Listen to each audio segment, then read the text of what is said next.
Recuerdo que mi madre estaba en el sofá del salón y mi padre encima pegándola.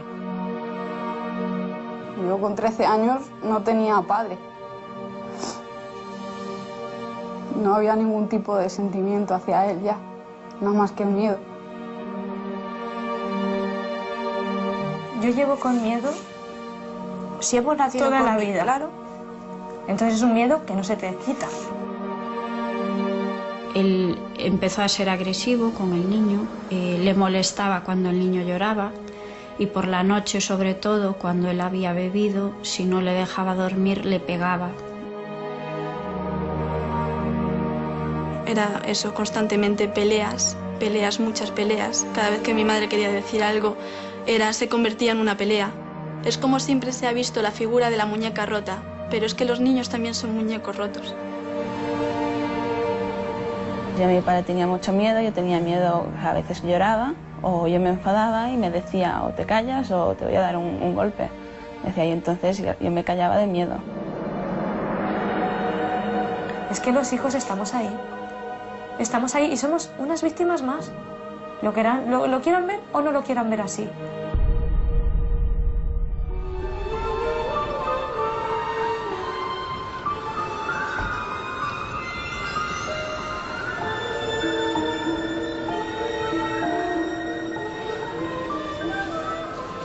Se estima que en España en el último año al menos 840.000 niños y niñas han estado expuestos a la violencia de género sufrida por sus madres.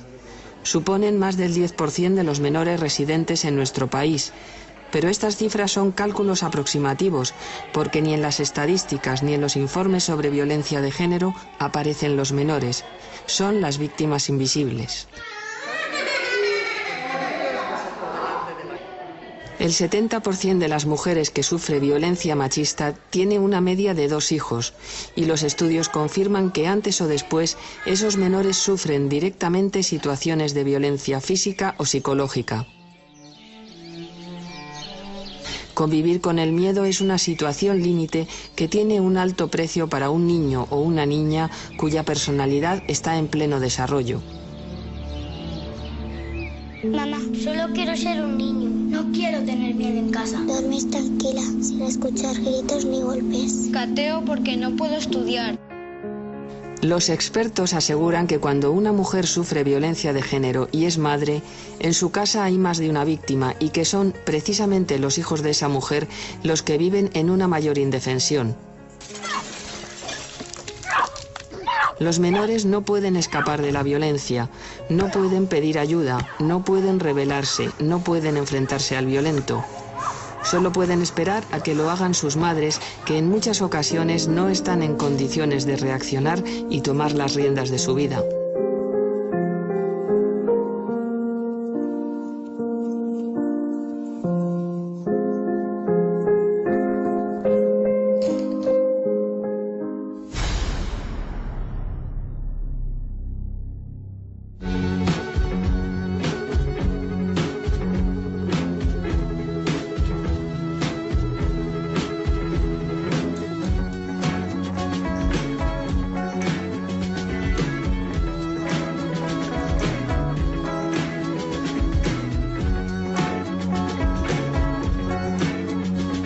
Mercedes y Arantxa son madre e hija. Viéndolas ahora nadie supondría el infierno por el que han pasado, pero son 2 supervivientes de una historia de terror. Mercedes se casó muy joven y tuvo a su hija con 17 años, aunque lo cierto es que Arantxa a punto estuvo de no venir al mundo.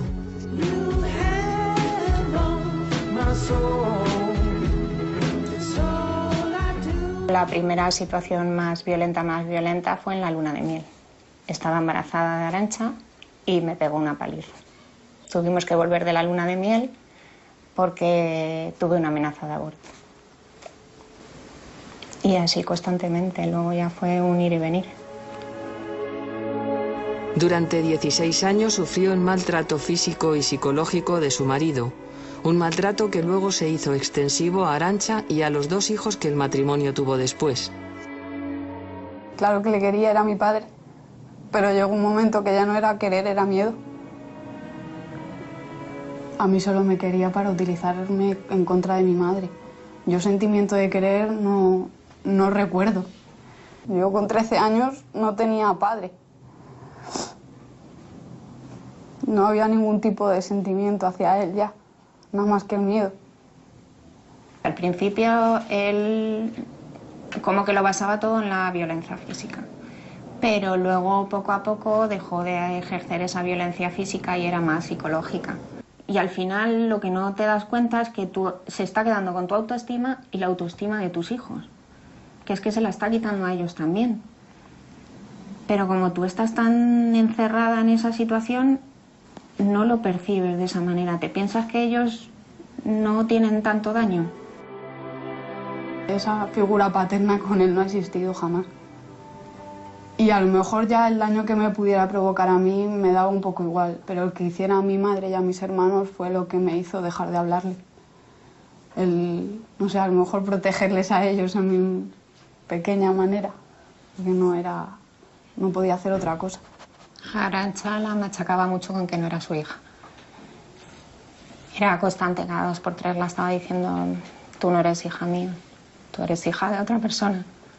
Porque soy muy morena como mi madre, por eso ya no era su hija. La complicada situación de la familia se hizo insostenible cuando Arantxa, ya una adolescente, se enteró de que su madre estaba de nuevo embarazada. Supe ya que algo no iba bien. Es más, creo que hasta dejé de hablarle a ella, no lo recuerdo bien, porque la dije que por qué metía a otro bebé más, porque nos hacía eso.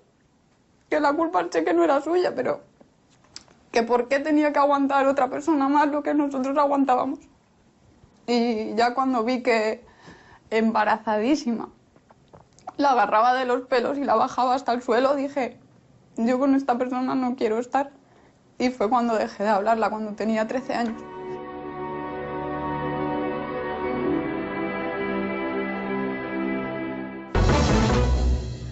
Y comenzamos con una triste noticia. La víctima había denunciado a su marido por malos tratos y estaba en proceso de divorcio. En mayo del año 2000, Laura y María vivieron una situación límite, seguramente una de las peores que se pueden imaginar. Presenciaron cómo su padre mataba a su madre mientras ellas intentaban impedirlo en el rellano de la escalera de su casa. A pesar de sus gritos de socorro, nadie salió a ayudarlas. Y claro, como tenía el cuchillo, además yo me daba mucho miedo acercarme, pero intentándole apartar de mi madre. Es que nos enzarzamos ahí y no nos hicimos con él. O sea, no nos hicimos con él. Éramos tres y no pudimos con él. Y ya cuando nos caímos, pues sí, la empezó a pegar patadas en la cara todo el rato, hasta que mi madre consiguió echarse un poco hacia atrás, porque encima estaba yo encima de ella y no la dejaba casi moverse. Y según se incorporó un poquito, la empezó a apuñalar. Y encima la estaba insultando. Todo el rato gritando la hija de puta, según la apuñalaba. Laura y María se propusieron borrar de sus recuerdos la imagen del asesino. A él le condenaron a 27 años de cárcel, pero a partir del 8º empezó a disfrutar de permisos penitenciarios, por lo que ellas viven con el temor de que en cualquier momento reaparezca. La terrible historia de estas dos hermanas y su madre, cruelmente asesinada por su marido, había empezado mucho tiempo atrás. Durante años, el padre las controló, atemorizó y amenazó a las tres. La convivencia era muy difícil, muy tensa. Sí, yo la definiría como eso, como una continua tensión de a ver cómo viene, a ver qué nos dice, a ver por dónde nos sale y sobre todo como que tienes siempre el temor de que va a hacer algo, pero siempre tienes un poco la esperanza de que no lo va a hacer. Hasta que finalmente sí que lo hizo, claro.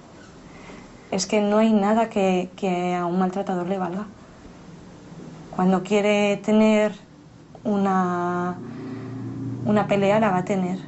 La va a tener porque la busca constantemente y va a buscar cualquier pretexto, le va a servir para que desencadene en una discusión o en una paliza.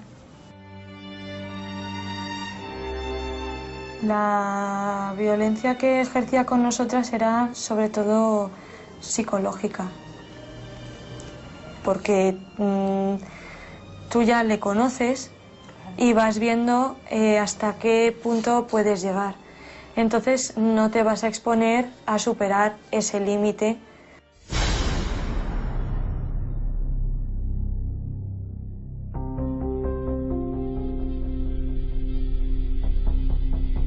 Durante el año 2011 en España 61 mujeres murieron asesinadas por sus parejas o exparejas. El Observatorio Estatal de Violencia sobre la Mujer ofrece otro dato muy significativo. El 31 de diciembre de 2010, el total de varones internos cumpliendo condena en centros penitenciarios españoles era de casi 47.000. De ellos, más del 10% lo hacía por delitos cometidos por violencia de género.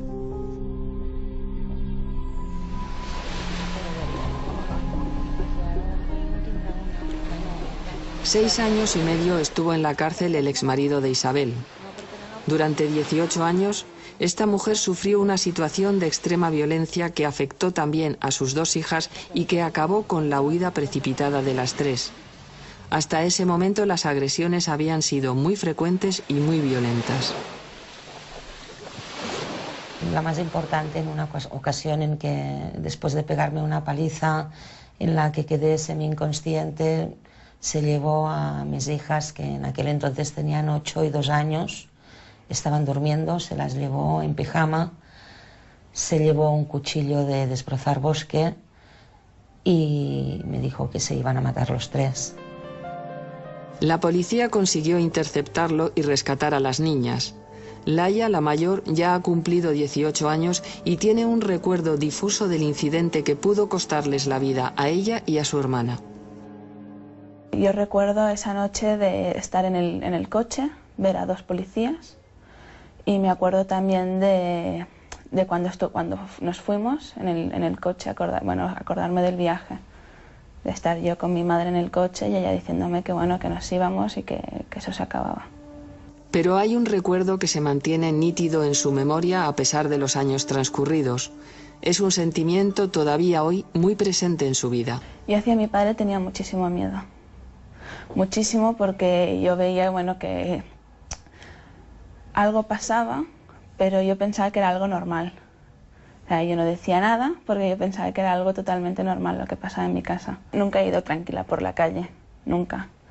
Siempre he estado pensando, ¿y si me lo encuentro en la próxima esquina? ¿Y si está detrás de mí? ¿Y si me sale de vete a saber dónde? En el primer juicio ya se estableció que debía de haber unas órdenes de alejamiento hacia mis hijas y hacia mí. Esta orden fue quebrantada en un par de ocasiones, con lo cual pues él cumplió 1 año más de cárcel, en total fueron casi 7 años. Me dice que mañana sea como Ahora los temidos acercamientos se producen a través de las redes sociales, por las que su padre intenta contactar con Laia. Pues no quiero que venga. ¿Qué te dice aquí? Pues me dice que que mañana sea como sea, vendrá a felicitarme por mi cumpleaños. Y yo pues no quiero que venga. Pues otra denuncia más, ¿no? Sí.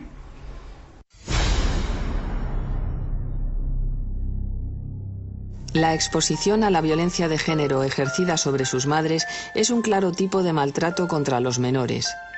Las organizaciones que trabajan en los derechos de la infancia mantienen que se les debe considerar víctimas directas y aplicárseles los mismos sistemas de protección que a las mujeres. Sin embargo, ni siquiera existen datos del número de órdenes de alejamiento sobre menores que hay en vigor. La mayor parte de las llamadas que se atienden en el teléfono del niño y del adolescente plantean situaciones de menores expuestos a violencia de género. El 90% de las veces el agresor identificado es el padre, seguido del marido o actual pareja de la madre en un 7% de las ocasiones. Aún así, todavía hay quien considera la violencia machista un asunto privado y en todo caso de la pareja. Esto condena a los menores que la padecen a la más absoluta invisibilidad. Que no haya datos sobre los niños afectados por violencia de género es en sí mismo un dato. Es en sí mismo un dato de la poca importancia que se da a estos niños que padecen una situación 10 veces mayor que sus madres. Es una punta del iceberg, sigue siendo una punta del iceberg, y desde luego el que no se valore como daño la violencia psicológica sufrida por los menores sigue incrementando la cifra negra de la violencia de género. Quizás hayamos enfocado todo nuestro esfuerzo solo en salvar a estas mujeres que sufren sin sentido en un Estado social y democrático como el nuestro, y por focalizar toda esa atención, por poner toda la atención en las mujeres, quizás, en un primer momento no hayamos observado que hay una víctima todavía más vulnerable, insisto, más vulnerable, los menores. El hecho de que un maltratador maltrate a su pareja y no a sus hijos, no significa que los hijos no están inmersos en un ambiente de maltrato y que están viviendo el maltrato, porque el cordón umbilical existe.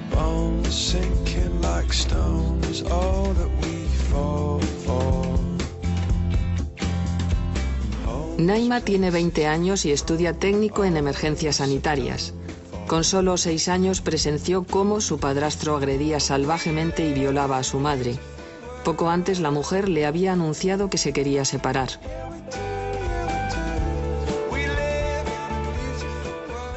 Mi madre no lo sabe, que lo vi, pero escuché gritos y me levanté, era de noche, y lo vi. Cuando lo vi me volví a la cama corriendo, pero esa fue la primera vez que yo le vi pegar a mi madre. Al ver eso, pues con 6 años lo único que se me ocurrió fue irme a la cama y taparme y esperar. Hasta que el hombre se fue a trabajar no pudieron llamar a una ambulancia que se llevó a la madre de Naima al hospital. La niña se quedó durante horas sola en casa con su hermana de 2 años, hija del agresor. Esa mañana yo lo único que sabía a ciencia cierta es que estaba con mi hermana y lloraba y yo no sabía por qué lloraba. O sea, a mí nadie me dijo por qué me tenía que quedar yo sola o dónde iba mi madre o quién iba a venir a mi casa después. La paliza fue tan brutal que le rompió el bazo y estuvo 9 días ingresada en el hospital. A él le impusieron una pena de 14 años, pero la cárcel no ha acabado con la pesadilla porque ya ha cumplido la condena y ahora reclama sus derechos como padre. Ha salido de la cárcel después de 14 años y ha pedido la custodia compartida de mi hermana y visitas. Después de tanto tiempo, y mi hermana no le conoce, no sabe quién es. O sea, tenía 2 años cuando dejó de verle. No ha mantenido ningún tipo de contacto, ni por carta, ni por teléfono, ni nada. Mi hermana, pues lo que teme al tener visitas con él o relación con él es que le haga lo mismo que le ha hecho a mi madre.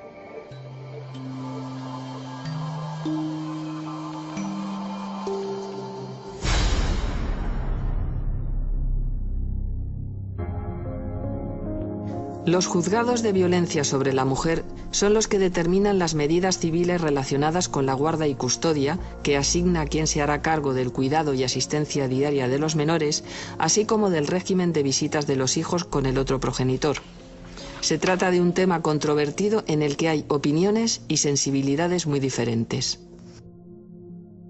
Hemos estudiado un número importante de sentencias de audiencias provinciales de revisión de recursos sobre guarda y custodia y sobre régimen de visitas, y hemos comprobado con mucha sorpresa y con preocupación que la variable de la violencia de género no se tiene en cuenta, o al menos no aparece reflejada de manera expresa en la motivación de las decisiones judiciales. Si esa persona que ha podido cometer un delito de maltrato le quedan restos de sensibilidad, de humanidad, lógicamente será hacia sus hijos, hacia los que deba mostrarlos, ¿no? Entonces, ¿por qué no? poder facilitar esa relación en la medida de lo posible. Las resoluciones que concreten, que doten de contenido el interés superior del menor, tienen que huir de prejuicios preconcebidos, como pueden ser el hecho de que es un beneficio en todos los casos el que el menor, la menor, cuenten con su padre y con su madre. Esto es así siempre que el modelo de relación familiar sea un modelo respetuoso con los valores constitucionales. En cualquier caso, hay que tener en cuenta que es el único padre que tienen esos niños. Entonces, por una condena de maltrato, le haría yo la pregunta al revés, por una condena de maltrato, hay que cortar inmediatamente la posibilidad de que ese condenado pueda relacionarse con sus hijos. Los jueces utilizan y se apoyan en los informes que hacen una valoración forense y pericial de las mujeres y de los menores. Los responsables de elaborarlos son los equipos psicosociales de los juzgados de violencia sobre la mujer, que están formados por un médico forense, un psicólogo forense y un trabajador social. Aunque no son vinculantes, son tenidos muy en cuenta por los magistrados a la hora de determinar la custodia o establecer el régimen de visitas. Una sentencia de maltrato habla de hechos que han ocurrido entre dos personas, entre la pareja. Hay que ver si eso implica medidas para con los hijos de esa pareja, de ese grupo familiar o no, ¿vale? Puede quedar probado los malos tratos y que no necesariamente haya que suspender la guarda y custodia de ese menor o las visitas. A mí me parece que son términos antagónicos. Es decir, si una persona está ejerciendo violencia sobre su mujer, difícilmente puede tener condiciones favorables para pensar en los hijos como el mejor proyecto. Si se fijan unas visitas determinadas de un menor, si en este caso es con su padre, con un supuesto maltratador, es porque se está considerando que eso es lo mejor para ese menor, porque no hay ningún otro interés en cualquier medida que se decida para ese niño. En general, cuando miramos al sistema judicial con una mirada de derechos de infancia y atendiendo a dónde está en medio de un procedimiento judicial el niño o la niña, estamos comprobando que prevalece casi siempre el interés de los adultos y los derechos de los adultos. Sonia no es un nombre real, pero prefiere mantener oculta su identidad. La razón es la de siempre, el miedo. Sonia es la mayor de 3 hermanos. Cuando ella tenía 10 años, salieron huyendo de su casa junto a su madre e ingresaron en un centro de acogida para mujeres maltratadas. El juez dictaminó que los 3 hijos tuvieran visitas con su padre.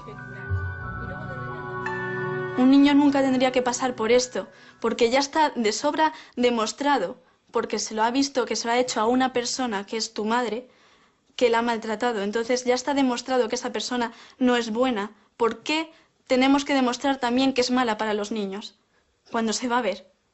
¿Por qué tenemos que pasar por esto? Las visitas duraron 2 años que ella recuerda como una auténtica pesadilla durante la que llegó a enfermar. Yo tenía 12 años cuando decidí que ya no podía más. Entonces me dijeron que como tenía esa edad que podía hablar con un juez y con unos psicólogos, pero siempre me decían que eso era muy difícil, quitarle las visitas a un padre no es fácil. Los menores no están protegidos en los casos de violencia de género porque mi madre salió y estuvo protegida, pero luego mi madre tuvo que dar lo que más quería a una persona maltratadora y nosotros cuando en el punto de encuentro teníamos que ir con él, era como estar desprotegidos. Los puntos de encuentro se crearon como un recurso social de apoyo a los juzgados para facilitar las relaciones paterno-filiales en los casos de separaciones conflictivas. Pueden estar gestionados por las administraciones públicas o por entidades privadas, como es el caso de este, situado en Madrid. En general los niños vienen de buen grado. Es cierto que hay algunas situaciones difíciles que, sobre todo en las primeras intervenciones o el primer intercambio, la primera visita, son situaciones más difíciles y que ahí se requiere un cierto apoyo más de los profesionales. En el punto de encuentro se pueden realizar las visitas tuteladas, aquellas en las que un profesional tiene que estar presente, o el simple intercambio o entrega del menor. Las situaciones más delicadas se producen cuando existe una orden de alejamiento de un progenitor respecto a otro. Cuando se atiende un caso con una medida judicial de orden de alejamiento en el punto de encuentro, el progenitor sobre el que pesa la orden de alejamiento acude al centro con 15 minutos de antelación antes de que se produzca el intercambio o la hora de la visita. Cuando la persona con orden de alejamiento ya se encuentra en las dependencias del centro, procedemos a ponernos en contacto con la persona que tiene la orden de protección. Tendrá unos 15 minutos de margen para acceder al centro y cuando acuda con los menores pasará a esta sala, donde se despedirá y uno de los compañeros procederá a realizar el intercambio. La persona que tiene la orden de protección saldrá primeramente del centro para dar un margen a que pueda alejarse y la persona que tiene la orden de alejamiento saldrá siempre 15 minutos después, facilitando el que no haya un encuentro y cumpliendo así el protocolo de orden de alejamiento. Un día después de Semana Santa íbamos al congreso con las agendas, con los niños, todo como estaba previsto. Sin embargo, la mirada de expertos y usuarios no siempre es tan favorable respecto a estos encuentros. Asociaciones de defensa de los niños insisten en el derecho de los menores a ser escuchados y temen que, utilizando estas visitas, el maltratador mantenga el control sobre la mujer a través de los hijos. Es muy importante tener en cuenta la opinión del niño. Eso está claro y el juez o quien tome una decisión que le afecte en el sentido del régimen de visitas que se imponga a un niño tiene que tener en cuenta si ese niño muestra un rechazo a estar con alguno de sus progenitores. Eso no puede ser, ningún juez puede ser indiferente a eso. Lo habitual es que la violencia hacia la mujer se perpetúe a través de la violencia a los hijos cuando se pierde la posibilidad de ejercerla directamente sobre la mujer. Que la ejerzan físicamente en una situación en la que se ha judicializado el conflicto suele ser más difícil, pero la ejercen psicológicamente. Y ahí suele haber una presión y un dolor y una situación de erosión que luego tiene consecuencias importantes en el futuro de estos niños, claro. Busquemos soluciones. Pongamos orden en las relaciones de los menores y siempre pensemos en el interés superior del menor, que a veces no coincide ni con el progenitor padre ni con la madre.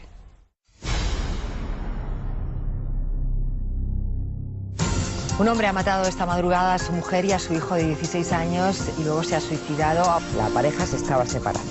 Un hombre de 36 años se ha entregado a la policía y ha confesado haber matado a su pareja de 46 y al hijo de ella de... El crimen se conoció el miércoles cuando la hija de la víctima, una niña de 9 años, encontró el cuerpo al volver del colegio. Muchas veces el tipo de violencia que padecen los hijos de mujeres maltratadas por sus parejas o exparejas es psicológica, pero también es fácil que se traspase ese umbral y los menores sufran directamente las agresiones que en ocasiones llegan a ser mortales. Los datos oficiales dicen que en 2010 en España 6 menores murieron junto a sus madres a manos de su padre o pareja de la madre. En 2011 fueron 3 los niños asesinados en similares circunstancias.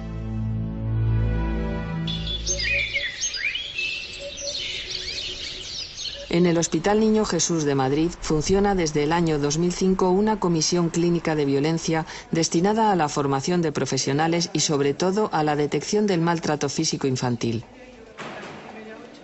Lo más frecuente que vemos en el hospital es el maltrato físico, sobre todo en urgencias y a veces también en la unidad de cuidados intensivos. Sin embargo, hay otros tipos de maltratos que también son bastante frecuentes, pero que es más difícil de detectar, como es el maltrato psicológico. Cuando llega el niño a urgencias, lo valoramos y ante la sospecha, riesgo o certeza de maltrato se inicia lo que es un abordaje común, se avisa a la trabajadora social del hospital, se notifica y después se intenta ver si ese niño, se ve si en caso de que vuelva a su casa o a su hogar, puede garantizar las condiciones de seguridad. Estela tiene una niña de pocos meses. Es su segundo hijo, pero está disfrutando de la maternidad como si fuera la primera vez, porque al primogénito lo tuvo en unas condiciones dramáticas en las que su prioridad era sobrevivir. Hace 9 años, Estela se encontraba en Australia con su marido, un profesor de español con el que se había trasladado desde Cangas de Morrazo en Pontevedra. Al principio fue el control, luego la anulación progresiva y la intimidación para dar paso a la violencia física que se acentuó con la noticia de su embarazo. Cuando estaba embarazada de 7 meses, una noche fuimos a tomar algo y luego me vino todo el camino acusando, ¿no?, de que había estado mirando a algún chico, bueno, lo de siempre, ¿no? Y abrió la puerta, me tiró al suelo y me fue dando patadas desde la puerta hasta la sala, que estaba al otro extremo de la casa, contra los muebles, el sofá y la mesa. Yo recuerdo que me desperté en una camilla en el hospital y lo primero que vi fue a él y me dijo que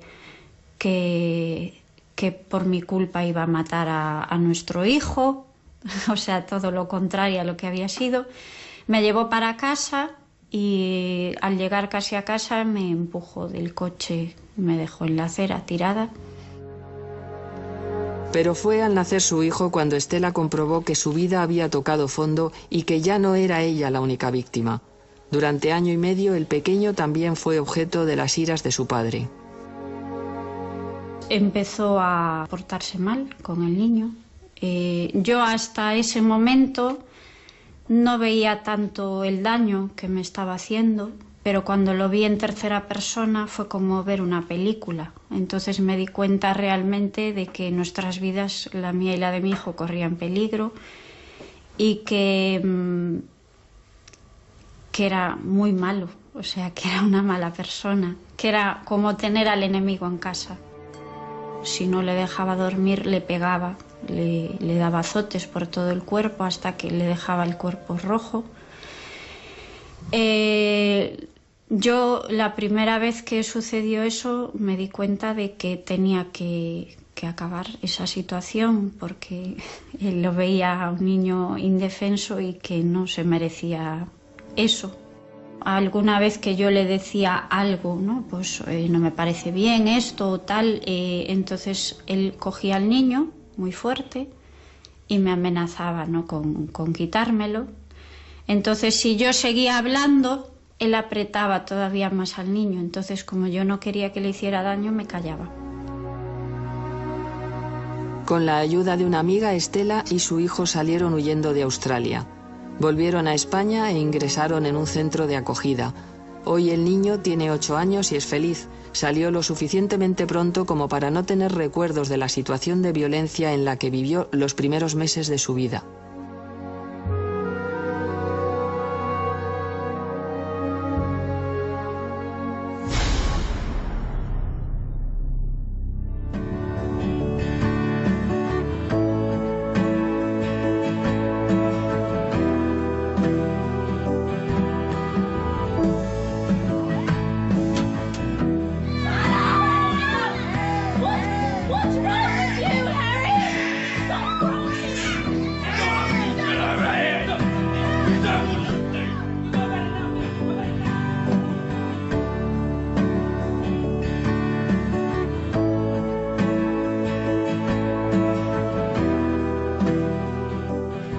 De transmisión de la violencia es precisamente haberla vivido. No tenemos niños que nazcan violentos, ni niñas que nacen sumisas. Los violentos se hacen y las sumisas también. Él te dice, o estás conmigo o estás con ella. Entonces, como yo estaba con mi madre, me hizo la vida imposible y tuve que salir. Pero si alguien llega a seguir su rol, mis hermanos, por ejemplo, se hubiesen convertido en maltratadores. En maltratadores y si nadie hubiese hablado con ellos, lo hubiesen visto normal. que los niños vuelvan a repetir esta conducta violenta que han observado o que han padecido a veces durante tantos años es una probabilidad importante. El ciclo víctima-maltratador es un ciclo interesantísimo que explica por qué los niños en estos entornos de violencia tienden a identificarse con la figura del maltratador, porque además de la violencia también es el que ejerce control y poder y a veces seguridad. Mi hermano eran insultos continuos hacia él, o sea, no sé, que no valía para nada igual que yo, que era un maricón de mierda,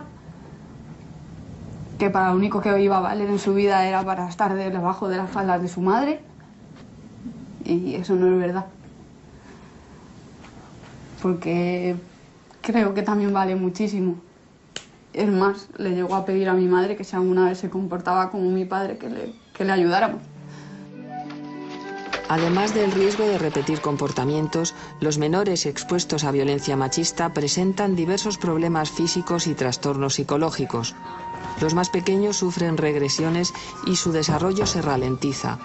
Luego aparecen las conductas más agresivas y pueden llegar a la adolescencia con comportamientos violentos y destructivos.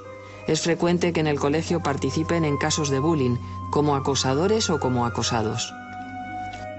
Pero también hay un comportamiento que llama la atención en muchos de estos niños. Desarrollan una sorprendente madurez superior a la que les correspondería por su edad. Uno de los síntomas que pueden presentar los niños que viven la violencia de género es la parentificación, en esa necesidad que tienen los niños de proteger, por ejemplo, a la madre. Desarrollan unas actitudes y unas conductas mucho más maduras de la edad que tienen. Esto, por ejemplo, en un caso que tuve, el niño tenía 12 años, me contaba que le decía a su mamá: mamá, duérmete que yo vigilo, que yo estoy atento.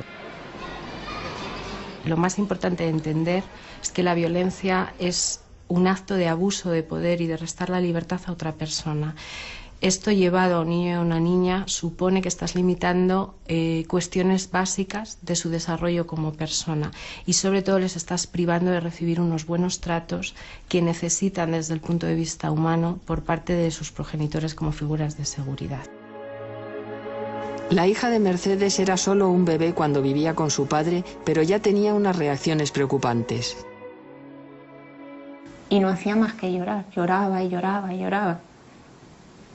Eso los tres, que yo decía, no te das cuenta. Y veía a un hombre y tapaba la boca a mi madre. Sí, también, es verdad. Con 2 años. Es cierto, tenía pánico a los hombres. Era parecer un hombre, que fuera, aunque fuera un doctor, y le tapaba la boca a mi madre. Me acordaba de eso. Y ver que tu hermana pequeña con 2 años llega a hacer eso. Tenía pánico, es cierto. O sea, y yo se la he quitado de los brazos a mi padre, porque a lo mejor llega el borracho y coger a la bebé. Pues dejar y quitársela. O sea, yo creo que todo eso se lo hemos transmitido también a ella.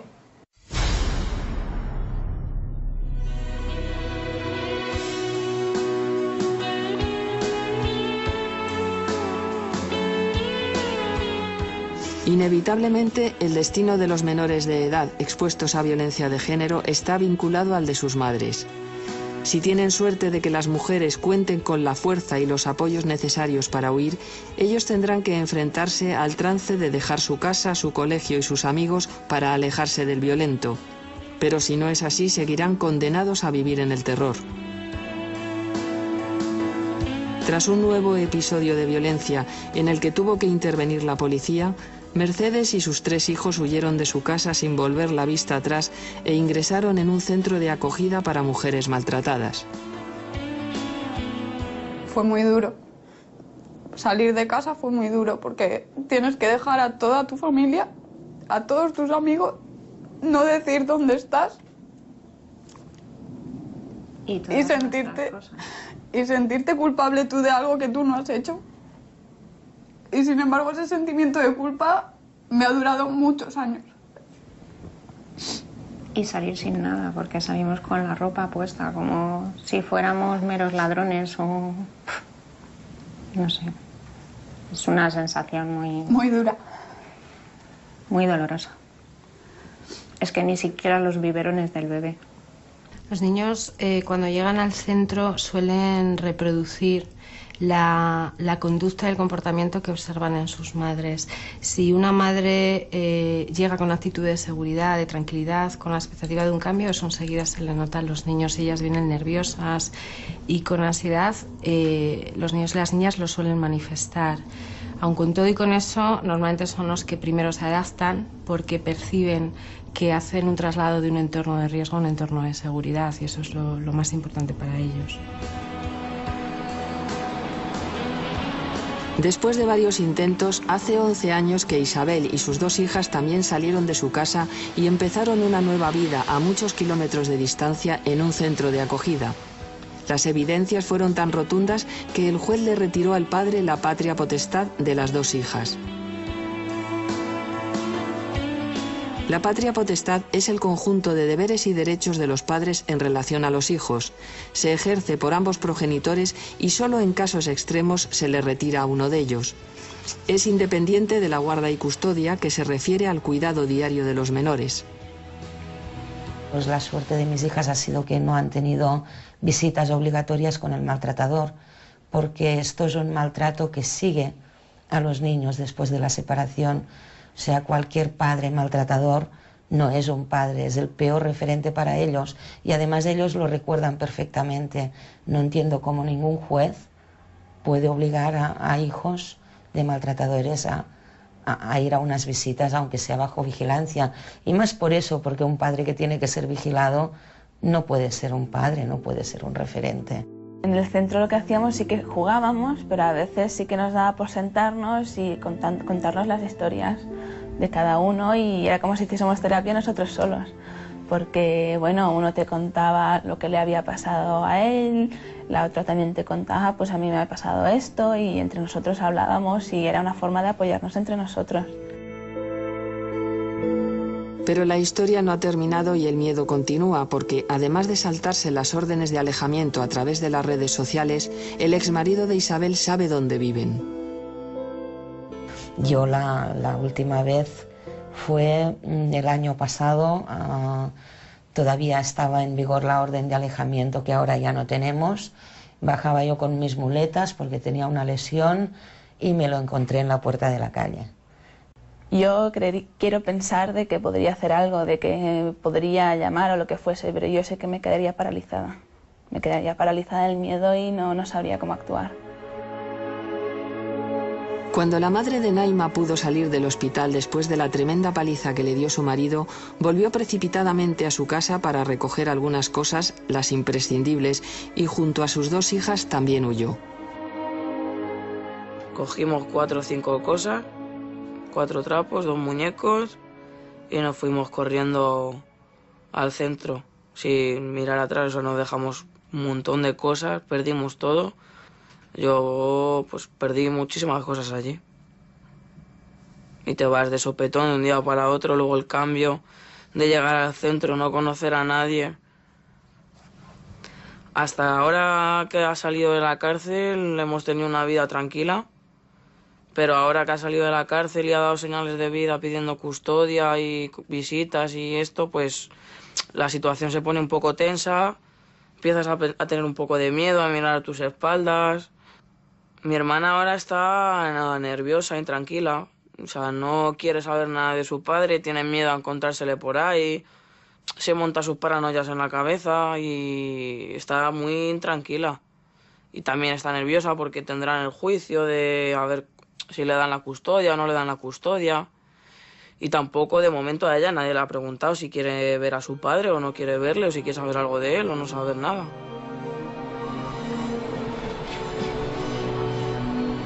Estas fotos son de poco antes de irme de Australia.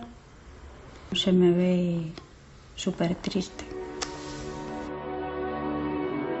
Hace 7 años que el bebé de Estela llegó huyendo desde Australia en brazos de su madre, una mujer destruida que en aquellos momentos pesaba 43 kilos. Yo no tenía ganas de vivir, ni veía ningún motivo para hacerlo. La única fuerza que yo tenía era mi hijo y me propuse que aunque solo fuera por él, iba a luchar. Tenía 18 meses y estaba muy asustado. El niño, que gateando se escondía cada vez que oía que su padre llegaba a casa, tardó tiempo en conseguir relacionarse con su entorno sin temor. Él era un niño muy tímido, un niño inexpresivo y un niño que nunca se reía. Era un niño desconfiado. Luego sí que le quedó una secuela hasta, pues no sé, los 2 años, 3. El padre tenía barba y bigote y cuando veía a un hombre parecido se ponía a llorar casi gritando, desconsolado y lo tenías que coger en brazos y calmarlo.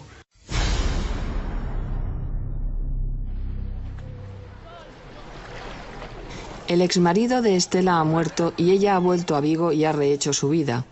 Conocía a Fran desde el instituto y cuando se reencontraron a su vuelta de Australia decidieron iniciar una relación cuyo fruto es una niña de pocos meses. Ahora por fin ella y su hijo, que ya tiene 8 años, han encontrado la tranquilidad de vivir en una familia normalizada.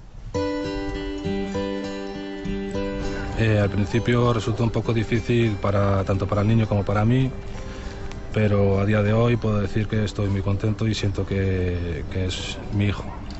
Y bueno, ahora tuvimos una niña que es lo que afianza ahora la relación y une lo que es ahora el círculo familiar que tenemos. Doy gracias por conocer a esta mujer tan maravillosa, una superviviente, que gracias a ella soy lo que soy hoy en día.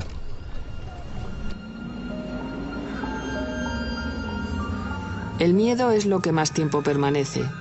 Todas las víctimas quedan marcadas y solo con la muerte del maltratador ese temor desaparece definitivamente. Es lo que le ha pasado a Estela y también a Arantxa, que fue quien conoció y tuvo que comunicar el fallecimiento de su padre. Es que llamé a mi madre y le dije, mamá, o sea, nos ha pasado lo mejor que podía pasar en esta vida y es su muerte. Sé que es muy feo lo que estoy diciendo, que es mi padre y que no debería desearle el mal a nadie, pero soy feliz porque no está. Claro, no puedes decir vivo aquí o vivo allí o... Estás escondido, no lo saben nada más que los abuelos, hermanos y poco más. No puedes decir que vivo aquí, que estoy viva, que soy yo, que tengo una vida. Laura y María no tuvieron que huir, simplemente se quedaron solas. Con su madre muerta, su padre en la cárcel y sin familia a quien acudir, teniéndose solo la una a la otra, salieron adelante, aunque también ellas siguen mirando a su espalda. ¿Quién nos garantiza que efectivamente no va a hacer lo mismo? Yo llevo con miedo si hemos nacido toda con la vida. Claro. Entonces es un miedo que no se te quita, porque ya es algo que tienes ahí. Porque incluso hasta para otros términos de protección está contemplado para la pareja, pero no para los hijos. Pero no, es que los hijos estamos ahí. Estamos ahí y somos unas víctimas más. Lo quieran ver o no lo quieran ver así. Hablamos de macrocifras, hablamos de 840.000 niños que podrían ser víctimas de la violencia de género. Ahora, mientras hablamos en este momento, ¿dónde están? ¿Por qué no se les detecta? ¿Por qué no se les protege? Algunas veces los niños no quieren hablar de las cosas que les asustan, que les preocupan o que les dan miedo, porque creen que los mayores, los adultos, no les van a creer. ¿De qué crees que les da miedo hablar? Pues de sus cosas, para que a lo mejor su madre le cuenta un secreto y pues le dice que su padre le pega, que que su marido le pega por las noches, lo cuenta como un secreto, pero ella no se lo quiere contar a nadie, porque si se lo cuenta a alguien, pues se puede separar su familia. A ver si te estamos entendiendo bien. Conseguir que los niños digan en voz alta lo que les pasa, lo que les asusta o lo que ven en su casa es muy difícil. María es terapeuta y trabaja en la detección y tratamiento de niños expuestos a violencia. Por ejemplo, ¿podéis decirme cómo se pone el Papa de furioso? Así. Vale. Siempre buscaremos. Eso es. Buscaremos siempre a alguien que nos pueda ayudar, ¿verdad? Un adulto en el que confiemos. Muy bien. Venga, avanzamos 2 casillas.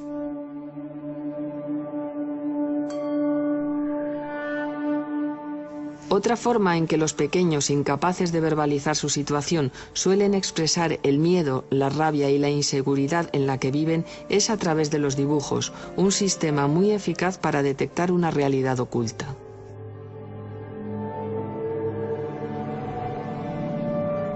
Se trata de un niño de 9 años. En la familia vivían malos tratos físicos, había separaciones continuas, consumo de drogas, todos los hermanos estaban muy alterados por la situación y en este punto el niño todavía no había contado todo el maltrato que estaba viviendo en su casa y todas las emociones tan negativas de rabia, agresividad, resentimiento, frustración, miedo. En la recuperación de los menores sometidos a violencia de género tienen mucho que ver el tiempo y la intensidad del maltrato sufrido, los apoyos con los que cuente la víctima y la ayuda psicológica. Afectados y especialistas coinciden en que la evolución es muy diferente si la reciben o no.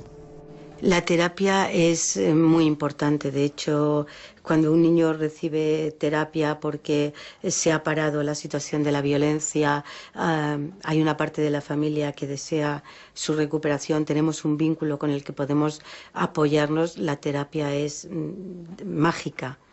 Yo sí, lo estuve haciendo, pero ellos no. Ellos la terapia la han hecho conmigo. He sido la que me he volcado en hablar con ellos, en pues hablar y hablar y hablar y hablar. Yo, de hecho, es la primera vez que le explico esto a alguien que no sea mi novio, mi madre, un tío, un primo. Quitando el día del juicio y... Nunca he hablado de esto con nadie. Porque no es fácil hablarlo tampoco, o por lo menos para mí.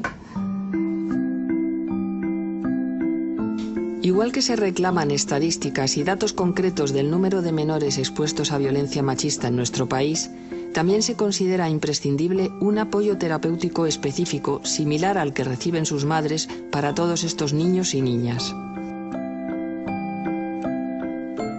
Nadie le pregunta cómo te sientes, ni qué es lo que has visto realmente, ni qué te gustaría que hubiese pasado o lo que no hubiese pasado. Un apoyo psicológico al niño, yo creo que debería centrarse más en eso. Cuando la violencia de género está en una casa y hay hijos y hay que tomar medidas, a los hijos se les tiene que explicar lo que está ocurriendo. Tienen que saber lo que ocurre y que esto no es normal. Y si necesitan terapias, pues hay que hacer las terapias. Lo que no se puede hacer es esconder a los niños esta barbaridad. Hice terapia, también tenía mi psicóloga y luego también, bueno, nos hicieron hacer un curso ahí en el centro, pues enseñándonos que, bueno, todo se podía solucionar con la palabra y de que lo que yo había vivido hasta entonces no era normal. Yo no me veía capacitada para hacer una vida normal, entonces opté por irme al centro. Yo sabía que necesitaba mucha ayuda psicológica. Tenía que reconstruirme a mí misma y volver a encontrarme. María y Laura tuvieron que trabajar muy duro para superar la imagen de su padre matando a su madre ante sus miradas impotentes. Cuando pasó lo de mi madre, pues a continuación nos metieron en terapia psicológica. Y tuvimos que estar incluso yendo varias sesiones por semana. Aparte ya del suceso en sí, porque claro, nosotras veníamos sufriendo una situación de tensión desde pequeñas. Entonces, claro, por un lado tenías el alivio de que no le íbamos a volver a ver, pero claro, tenías la pena de que habías perdido a tu madre. Y encima en esas circunstancias, porque si hubiera sido de otra forma...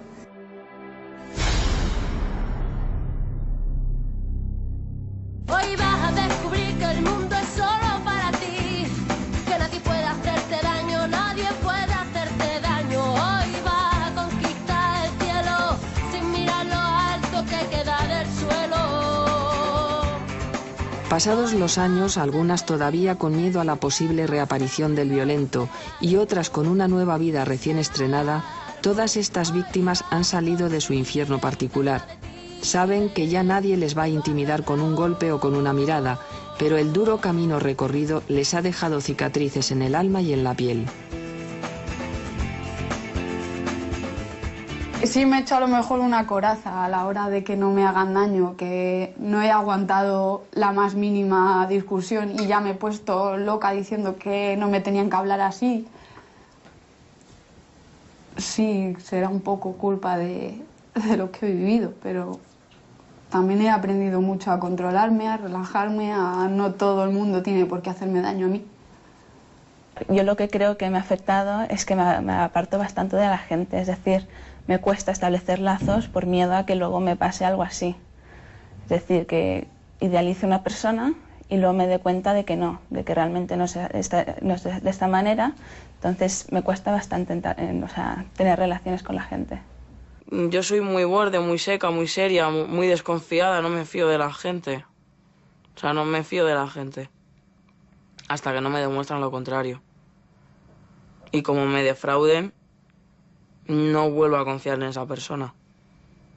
Siempre lo vas a tener, es algo que no puedes olvidar nunca, porque si no, corres el riesgo de otra vez, tú pasar otra vez por ese paso. Entonces yo creo que nunca se tendría que olvidar, pero sí aprender a vivir con ello, aprender a manejarte, aprender a seguir para adelante y llevarlo lo mejor posible. Precisamente que el pasado condicione lo menos posible su futuro es el objetivo final de todas ellas. Un suceso de estos te marca la vida, o sea, pero no puedes vivir a expensas de ello. No puedes... Mi forma de pensar es que yo no puedo estar justificando cualquier cosa porque es que a mi madre la han pegado y yo he visto cómo pegaban a mi madre. O porque he vivido fuera de mi casa, o sea, no he tenido una casa, un domicilio, una familia estable. Efectivamente, mi madre no hubiera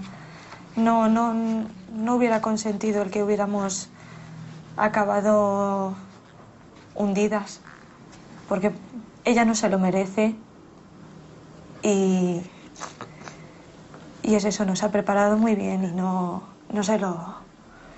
Yo, vamos, no me gustaría fallarle. Ya por ella. No está ella, no estamos nosotras. Claro. Desgraciadamente no todas las víctimas salen adelante. Ellas han tenido suerte y también ayuda, pero son una minoría. De la misma manera que no existen datos exactos del número de niños y niñas que cada día en España sufren el terror de convivir con un violento, la mayor parte de las veces su padre, tampoco se sabe cómo evolucionan y se desarrollan esos menores. ¿Cuántos acabarán siendo maltratadores o maltratadas? ¿Cuántos serán capaces de alcanzar una vida normal? ¿Cuántos guardarán su secreto para siempre con vergüenza o con culpa? En ese sentido, sorprende que, aunque es similar el número de chicos y de chicas expuestos a la violencia de género, ningún varón afectado se ha prestado a contar su experiencia. Lo que es seguro es que unos y otras, el resto de sus vidas seguirán preguntándose por qué precisamente quien más debería haberlos querido y protegido fue quien les robó la infancia.